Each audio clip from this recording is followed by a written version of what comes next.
All right, well, it's great to be here with you today. My name is John Millette. I am the owner and founder of Main Street Mortgage and author of Buy Your First Home Today. Thanks for joining us. It's great to be here. I want to introduce to you our friends Luky and Ben. Luky and Ben have recently read our book, Buy Your First Home Today. And we want to be able to get their feedback, what they thought about the book, whether or not it inspired them, how it would help them in their quest to buy their first home. So we'll go ahead and have you guys take it away. Well, it was Father's Day, and we were driving by an open house, and we had just spent the day celebrating as a family. We've got a couple of dogs, and it was really sweet what Luky and her mom put together for us. And I just kind of, because of that celebration, became motivated to try and change our situation. You know, our dogs love to go outside, and right now we live in an apartment with no yard. And so I was like, you know what, let's just take a look. Let's take a look and just dream for a little bit. You know, what if we could move this family of ours into something better? We go walking in, and the real estate agent there, as well as one of your associates, and she's offering copies of your book for free, and it's literally called Buy Your First Home Today, and that's what we were trying to do. So, you know, I took it, you know, expecting it to, you know, to be informative, but I did not expect it when I first picked it up that it would end up, you know, being the experience that it was. Okay. I got to page 14, and the heading for the page was, do you have student debt? You have options.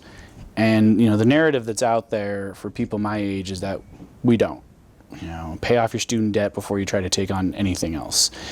And so when I saw that, and then I read, you know, how it broke down, you know, what the options are without giving us false hope. It wasn't like, oh yeah, you got all the options. No, it was very direct, had exact numbers, and that's definitely what inspired me to just, you know, I'm going to finish this whole thing as quick as I can, get as much of it out of it as I can. Never expected to get a chance to meet the author in real life or anything like that. It was more just about, I didn't know this. A few pages later, I didn't know this either. A few pages, I didn't know this either. And every time I came across something I didn't know, I got so excited about knowing it, I would end up telling Luky and her mom, like, did you know there's this program? Or did you know as an educator I might get, you know, be able to get some help? And it's just so much I didn't know. Some of the things that came up that I did not know before the book was the 3% down options. I'd always heard at least 5. I'd always heard really high numbers I thought I'd never be able to reach. I've heard 10. Yeah, yeah, and you know, we live, you know, here in Southern California, incredibly expensive. So we were, you know, every time we saw a house for sale and did the math and came to a 10% of that sale price, we were just one more reason to give up. And so another thing that I did not know before I read the book was that mortgage specialists even exist. I didn't know this was an option. I didn't know. I thought the only one who was going to help us at any point during this whole process was a real estate agent. That's the only help I thought we could get. I didn't know mortgage specialist was even a thing. And I mean, on top of that, a lot of the financial stuff, Fannie Mae and interest rates and stuff like that, those were always kind of abstract concepts in my mind. I had a general understanding, you know, but after reading this book and getting exact interest rates, seeing diagrams like the 2 triangles next to each other, and and just how to balance that budget in a way that allows us to put that down payment down, and to just, yeah, it's just a sense of hope with every new lesson. Well, it's got us going to open houses almost every Saturday since that first one. It's got us shopping around and taking a closer look of what is and isn't possible. We have a really good friend who's been a real estate agent for years now, and I got a chance to talk to her. And we explained her situation, where it's just that we want someone who's going to be in it to help us. Not in it to get their cut from the sale, but in it to help us. And that was something, again, I didn't even know I could ask for until I read this book. I thought the whole process was a matter of, you know, someone's going to make some money off of me real quick while I get whatever I can. I want to start a family, yes, but I also want to at least be part of owning something. For the longest time, I do not own anything. I'm leasing a car, I'm renting a home, and that is just something that it's time that I need to own something. And I am first generation here in the States, so I was born here, of course. And owning something would just be great to either pass down either a generation or to just at least no longer pay rent that just doesn't grow anything. It just, you're just giving it to somebody else. This will be something that we as a family will be able to own and have together and just have a life.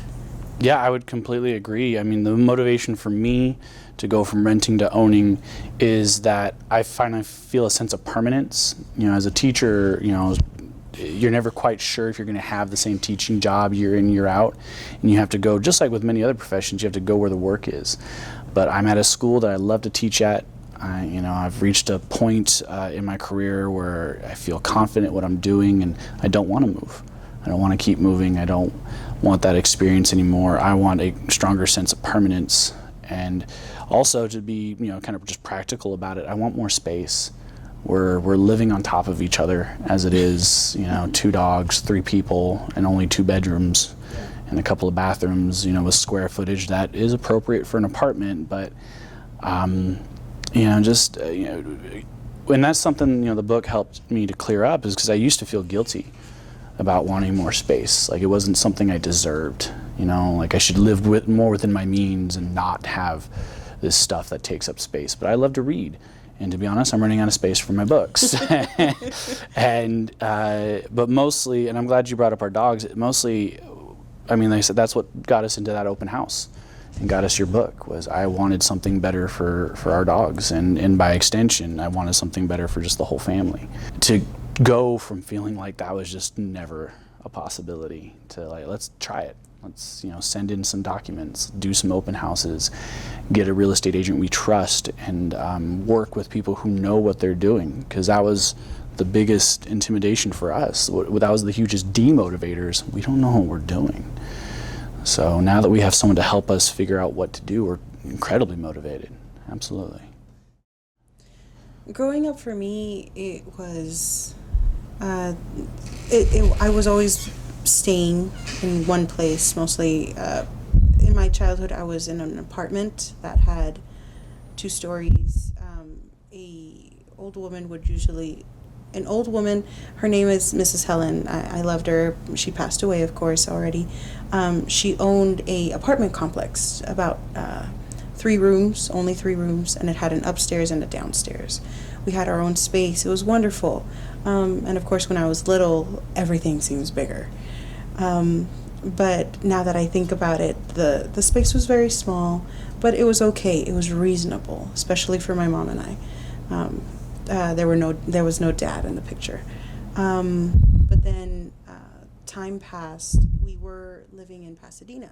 Before it got bad, our school got taken over.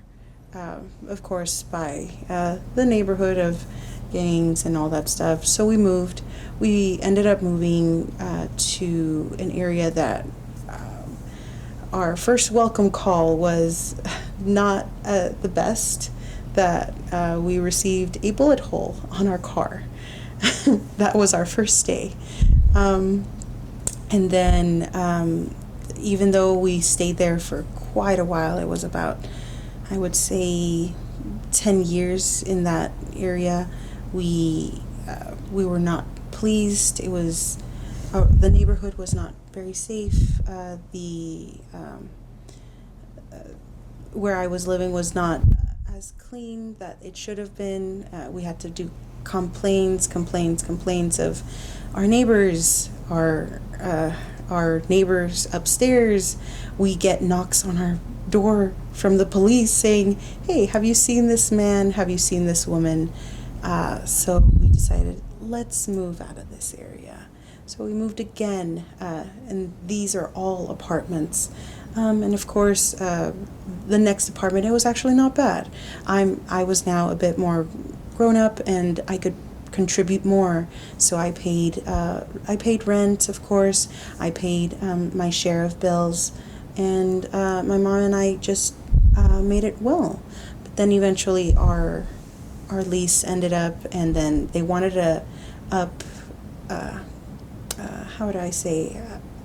They wanted us to pay more of the rent. So instead of paying what we were paying right now was not as bad, but then they just put it up to maybe $200-300 more. We were saying, but this is just one room. It's nothing. It's not even a 2-bedroom or anything. But they wanted to increase the rent so high that we just couldn't. Eventually, I met Ben, and his situation was also a bit difficult. And of course, we decided to move together, and it's much easier, especially where we're living. It's much safer than what I've experienced. So you can explain yours if you like. Okay, yeah. Growing up for me was definitely different than what Luky experienced. Both my parents were in the picture. We were in a house from before the day I was born. The only house I ever grew up in. So the first 18 years of my life, I still know the address to that old house. It was back in this tiny little town called Banning, out there on its way to Palm Springs, but it was nice, I mean, I had my own room after a couple of years. My dad ended up adding 2 whole new bedrooms. We put in a pool in the backyard. My brother and I and my dad, we worked, really, really hard to take what was a torn up, terrible front yard and turn it into something beautiful. Planted rose bushes for my mom, put grass in and everything. It looked great. We put a weeping willow in the middle of the yard. It was home. It was wonderful. And my dad had put so much work into this house that it was, I didn't know the difference because I was too young to know what it used to be. But by the time I was more aware of what my house was, it was nice. It really was. I could have friends come over and hang out and, go in my pool and things like that. We had a basketball court in the back, and I thought everything was fine. And then I went off to college, and I remember I came back sophomore year. I come back during winter break, and it looks like the house is in the middle of getting packed up. And I thought my parents were finally either cleaning out their bedroom or the garage, which had always been really cluttered spaces. And my mom, she pulls me to the side, and she goes, "We didn't want to distract you because we knew you had finals to worry about, but we lost the house." My parents have been paying for that house for 25 years. And lost it. My dad was in the construction business. He was in a managerial position, something he had worked very hard to do because, he didn't have any kind of college degree or anything like that. Practically flunked out of high school and, but worked as hard as he could to gain the experience to make up for that. And they just let him go. The 2007 crash happened and people weren't building houses anymore. And since he was in construction, there wasn't a demand for his job anymore. And it was devastating. It really, I couldn't even wrap my head around it at first. That, what does that mean? Where do I go when I come home to visit? Where are you guys about to live? I've got an on-campus apartment, but you guys can't live there. I was just so stunned. And I would honestly say that was the day where the seed was planted, where I thought, okay, well then I'll just never buy a house, because if my parents can spend 25 years and lose it, what hope do I have? I don't. So from the ripe old age of 20, I'd already had it in my head that I'm like, I'm never gonna buy a house, because I already knew at the time, I'm like, I'm gonna be a teacher. I know what teachers get paid. I know how expensive Southern California is. And, my dad had a good job for a long time and worked so hard and put so much into the house. Increased its value with all those renovations I mentioned, and then just loses it. How do you pay for something for 25 years and have it taken away? So that was hard. Growing up was nice, but I think that made it even harder to lose the house that way. Something about the book that turned around my thinking from going from I don't think I could ever do this to let's give it a shot was the combination of determination, humility, and knowledge. You got to be humble enough to ask for help, determined enough to work through the stress, and have the knowledge, whether it's you or a part of the team who helps you. Your collective knowledge needs to know what you're doing. And I look back at my parents' situation and what caused it. My parents didn't have anybody. I didn't think mortgage specialists were a thing. So when my parents lost the house, it wasn't like my first thought was, you guys should have had a team. No, I just thought that's what happens. This is what happens. You lose your house. And the book really broke things down. And I had to be humble enough to admit that it's like, all right, I didn't know a lot of this stuff. Let me turn the page.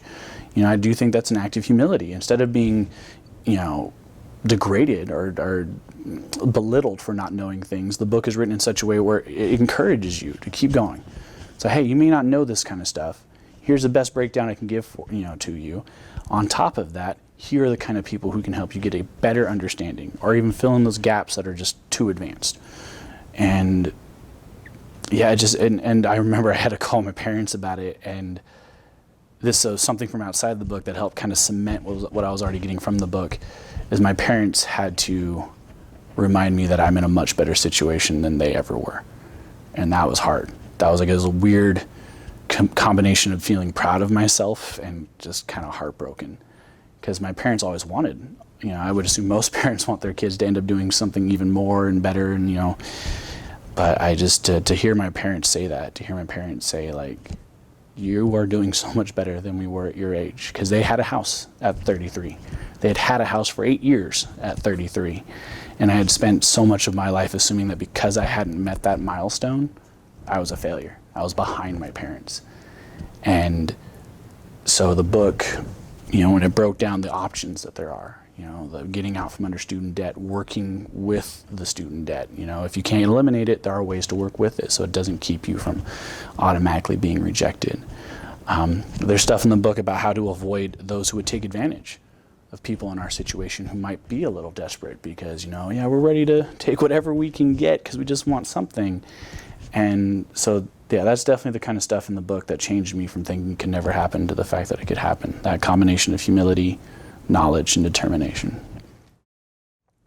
Oh yeah, so it was like you were saying, we're both behind and ahead at the same time because, there I was, in my late 20s, I had something that neither of my parents had, which was a college degree.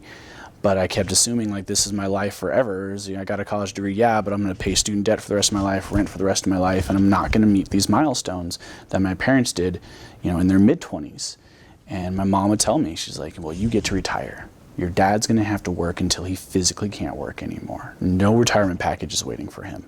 You have a career with benefits, including that retirement. And I would tell my mom, like, I really appreciate that, and I appreciate what you're trying to do, which is to, pick me up and help me feel better about myself. But again, I'm in my late 20s. Are you telling me I have nothing to look forward to until I'm like in my 60s and finally retiring and finally letting out a sigh of relief? Like, okay, now I can rent until, I'm dead. I can retire and just keep renting anyways. Like, because that's how bad it seemed. That's how negative it felt to just be like, I use this website to pay back my loans. And one of the gadgets on that website, they're all federal subsidized. So, I am paying directly back to the federal government, but they have it set up so that the Great Lakes Borrower Services is the platform I use. They have a gadget that used to be on the front page, but they have since moved it. So you got to click a few more times to go find it because it's an incredibly depressing gadget. It shows you based off how much you're currently paying and are likely to continue to pay based on income, when will you make your final student debt payment? And my gadget says I will make my final student debt payment a month before I turn 60. And that's when I assumed I can start saving up for a house, 60. And that's the devastating, hopeless attitude I've had until I read the book. It was such a weird thing. Because, like I said, it was Father's Day. We get home, I start, reading through the pages. I get to page 14, like I mentioned earlier, and then I was just like, yeah, I'm just going to keep going.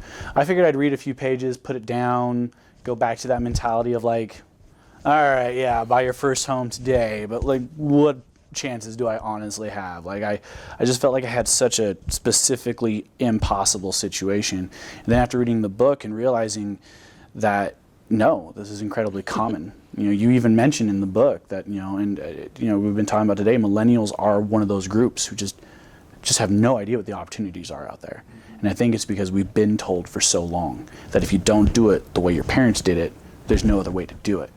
And I can't do it the way my parents did it. They never had college debt, ever. They never went. They weren't teachers, trying to make that kind of a salary work. And so I assumed that since they couldn't make it work after paying for it for 25 years, and that's the only way to make it work is to do it that way, I just assumed it was always going to be impossible. And then this book kept mentioning exact demographics that I was a part of, both age, financials, the fact that, we've been together for 4 years. So, the next step would be, to go into this as a married couple if we get there. It's just chapter after chapter, heading after heading. I'm just like, Okay, yeah, this is definitely living up to one of the first things that you put in the book, which is I wrote this book for Generation Y and millennials. Yeah, definitely spoke to me in that regard. Absolutely. One of the things I loved about the book is when I got to the part that asks if I'm a part of the 33%.